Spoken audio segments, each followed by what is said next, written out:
কোরআনে পরিষ্কারভাবে বলা আছে সূরা মাইদা অধ্যায় 5 আয়াত নম্বর 32 যে যদি কেউ কোনো মানুষকে হত্যা করে, হোক সে মুসলিম বা অমুসলিম, যদি সেই হত্যা মাতৃভূমিকে রক্ষার জন্য না হয়, বিশৃঙ্খলা সৃষ্টির জন্য না হয়, তাহলে সে যেন পুরো মানব জাতিকে হত্যা করলো।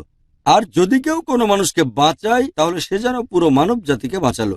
এখান থেকে আমরা বুঝতে পারছি যে নিরপরাধ কোনো মানুষকে হত্যা করা ইসলামে হারাম।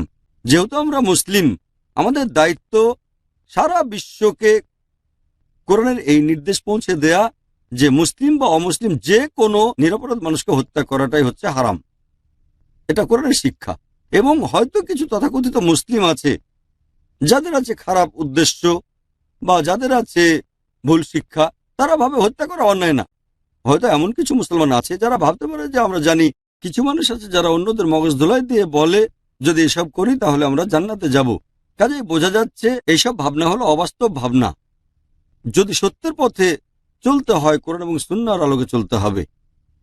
নিরাপরাধ কোনো মানুষকে হত্যা করব না। কাজে 11 সেপ্টেম্বর আমেরিকার নিউ ইয়র্কে যে ঘটনাটা ঘটেছিল, বোমা বিস্ফোরণ হোক লন্ডনে বা ইন্ডিয়াতে, এই সব ঘটনা কোনো মুসলিম বিশেষজ্ঞ যার ইসলামের জ্ঞান আছে সে কখনোই বলবে না নিরাপরাধ মানুষকে হত্যা করা ঠিক।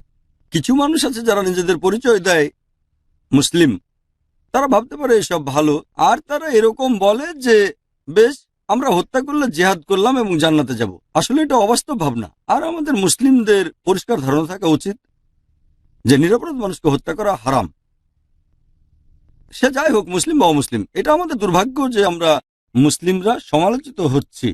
এই সময়ে আমাদের কোরআন এবং সুন্নাহর শিক্ষা ছড়িয়ে দিতে হবে যে নিরপরাধ মানুষকে হত্যা করা হারাম। যদিও প্যালেস্টাইনে একটা যুদ্ধ চলছে যেখানে মানুষ হত্যা করা হচ্ছে, তারা যদি সেখানকার আর্মির বিরুদ্ধে জিহাদ ঘোষণা করে তাহলে সেটা অন্য ব্যাপার। মুসলিম হিসেবে আমরা সেটার পক্ষে।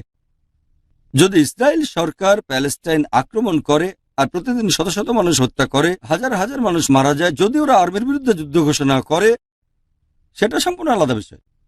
কিন্তু প্যালেস্টাইনে যা ঘটছে তার জন্য এখানে নিরপরাধ মানুষ হত্যা করলে সেটা ইসলামে হারাম।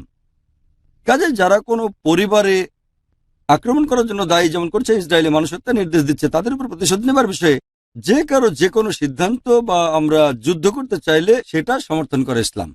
কিন্তু নিরপরাধ কোনো মানুষকে হত্যা করা, যেমনটা নিউ ইয়র্কে ঘটেছিল 11 সেপ্টেম্বর, অথবা বোমা বিস্ফোরণের ঘটনা লন্ডন বা বোম্বেতে, সেটা হারাম। কিন্তু একই সাথে আফগানিস্তানে যা ঘটছে আমরা তার জন্য দুঃখ প্রকাশ করি।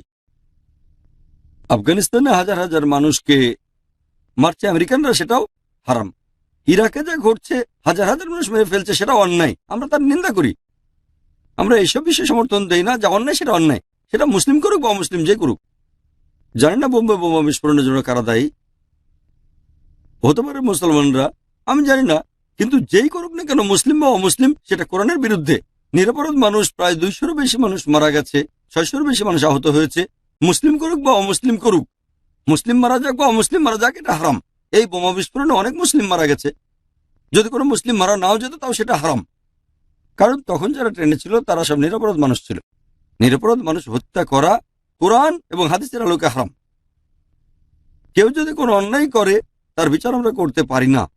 ধরেন জর্জ বুশ আফগানিস্তানে হত্যাযজ্ঞ চালিয়েছে, 5,000 মানুষ বা 10,000 সংখ্যা যাই হোক না কেন, আমরা বোমা বিস্ফোরণে সমর্থন করি না। ইসলাম সেটা করে না।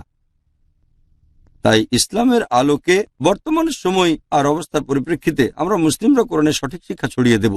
আর কিছুদিনের মধ্যে আমি লন্ডন যাচ্ছি বক্তব্য রাখার জন্য।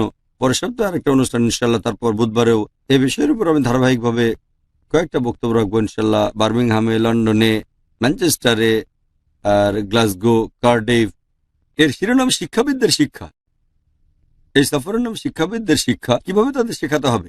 আমাদের দুর্ভাগ্য, মুসলিমরা এখন উপলব্ধি করছি যে ভুল বিষয় এড়িয়ে চলতে হবে। যাই ঘটুক, ভুল সে ভুল। টার্গেট করা হয়েছে মুসলিমদের, তাই বলে আমরা নিজের হাতে আইন তুলে নিতে পারি না। কোরআন সুন্নাহর শিক্ষার বাইরে যাব না, সেটাই গুরুত্বপূর্ণ।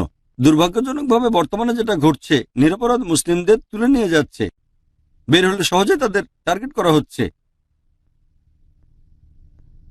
আমাদের মনে রাখতে হবে, যদি কোনো নিরপরাধ মুসলিমকে ধরে নিয়ে যায়, তখন আমাদের মনে রাখতে হবে যে আমরা কোরআন এবং সুন্নাহর শিক্ষাই মেনে চলব। কোরআন এবং হাদিসের যে পথ নির্দেশনা দেওয়া আছে, কিভাবে আমরা জীবনযাপন করব, যেভাবে রাসূল চলেছেন, যেভাবে আল্লাহ এবং রাসূল চলতে বলেছেন, সেটাই আমাদের মানতে হবে। কাজে বুঝতে হবে যে এই সংকটের সময়ে যা ঘটছে, কিছু ঠিক ঘটছে, কিছু ভুল ঘটছে, কিন্তু আমরা এমন কোনো মুসলিমকেও সমর্থন দেব না যে ইসলামের বিরুদ্ধে কাজ করে যাচ্ছে, কোরআন এবং সুন্নাহর বিরুদ্ধে। আর কোনো ভুল নেতৃত্বকেও মানব না। মুসলিম নামধারী কেউ সত্যিকারের মুসলমান না। যেমন ধরেন, অনেকে আছে মুসলিম নামধারী যারা একের পর এক অপরাধ করে যাচ্ছে, কিন্তু সত্যিকারের মুসলিম এমন একজন মানুষ যে কোরআন এবং সুন্নাহ অনুসরণ করে আর নিজের ইচ্ছাকে আল্লাহর কাছে সমর্পণ করে। একজন সত্যিকারের মুসলিম কখনোই এ ধরনের অন্যায় করবে না।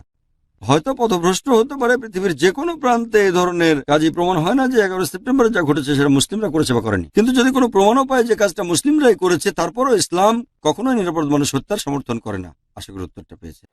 আমার সদ্য গুরুজন এবং আমার প্রিয় ছোট ও বড় ভাই ও বোনেরা, যে যেখান থেকে আমার ভিডিওটা দেখেছেন, সকলকে আসসালামু আলাইকুম রহমতুল্লাহ বারাকাতুহু। আমার জন্য দোয়া করবেন, আমি যেন আরও বেশি বেশি করে সহিহ হাদিস এবং কোরআনের কথা ভিডিওর মাধ্যমে আপনাদের সামনে তুলে ধরতে পারি।